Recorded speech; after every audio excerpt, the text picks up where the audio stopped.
Hi guys! Konnichiwa! For today's video ay ito munang friend ko ang ipiplex ko sa inyo. Yes, magpapagawa nga ako ng DIY na food mini cart para sa aking munting tindahan. Lalabas nga ako sa dati kong pwesto dahil masyado tayong nakatago doon. Pero malapit lang din naman sa dati kong tindahan. Mga 10 seconds walk lang nandun ka na. Makikita nyo lang din to agad guys kapag napadaan kayo doon. Kaya ito, agad naman namin pinuntahan itong binibilhan niya ng mga kahoy. Mahilig kasi talaga mag-DIY tong friend ko. Nakapatid din ang hipag ko. Ayun, nagmotor nga siya. Ako naman nag-e-bike. At wala na nga tumpik pa. Ayan, sinimulan naman niya agad ang paggawa kahit napakainit. Tingnan nyo naman guys, napaka-basic na lang sa kanya, 'di ba? Sanay na talaga sa paggawa. Kaya yung bahay niyan, kung makikita nyo lang dito guys sa Bacani, ay puro DIY, mapaorasan at lahat ng mga naka-display sa sala at kusina. At sandali lang guys, eksakto nagko-construction dito sila kuya. Nagpasimple nga ako sa gidlin na humingi ng konting yero na ilalagay pantakip dito sa food mini cart. Buti na lang din, mababait din tong mga gumagawa dito. Mamaya daw ay kukuhaan niya ako. Yes, thank you mga kuya. Wow! Balik na nga tayo dito. Makikita nyo naman na mahilig talaga mag-DIY tong si Janjan dahil may sariling mga gamit. Ayan, may pa-electric jigsaw pa. Para nga naman hindi na mahirapan maglagari. At para nga makita nyo guys yung bahay nila dito sa Bacani, pwede kayo pumunta dahil mga nagpapa-order rin ng mga food yan. Kaya kapag nagutom kayo at tinamad magluto, chat nyo lang sila. Ito ngayon pwede nyong i-chat oh.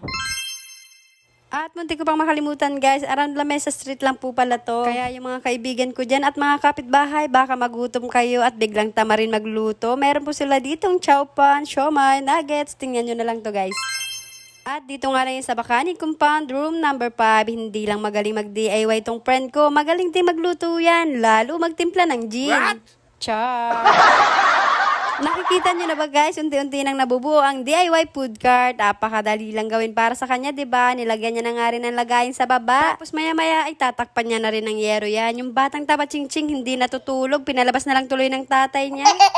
Ganito nga ang magiging style niyan guys. Ayan, katulad lang na sa kanila yan, kaya meron silang ganyan dahil nagtitinda rin sila dito sa Bacani. Gawa nga rin niya yan, ang lupit, 'di ba? Kaya naisip ko magpagawa na lang din ako sa kanya kaysa umorder pa ng mesa sa online. O baka kayo guys gusto niyo rin magpagawa sa kanya, murang-mura lang. What? Char. Ayan, nilagyan niya nga ng konting harang para naman hindi mahulog ang ating paninda at eksakto ngang magbabakasyon ng mga bata. Wala nang pasok sa school, may katulong at tagabantay na muna tayo. Para habang nagbablog ako, nagtitinda naman sila para doble kita. What? Charot.